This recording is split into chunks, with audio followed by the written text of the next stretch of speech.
This is Calvin Bond from Bond Trucking coming to y'all with another video. I know it's kind of loud, but I am at my last stage. I'm getting my window replaced, my windshield replaced. So everything should be good from here on out. I got the 4 tires.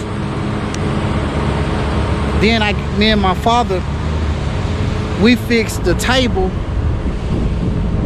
yesterday. Then Tag dealership called me this morning and told me that my table finally came in after we sat and worked on it for hours. So I got the windshield that's getting fixed now.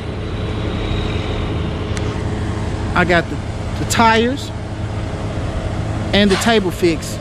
That was all I needed to get fixed. So now I should be getting ready to go back on the road.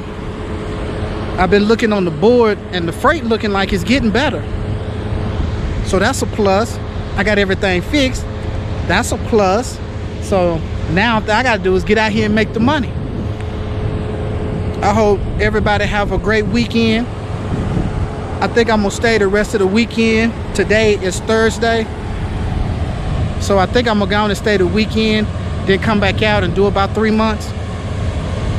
Try to get my money back up. Everybody be safe, be careful, and I'm out.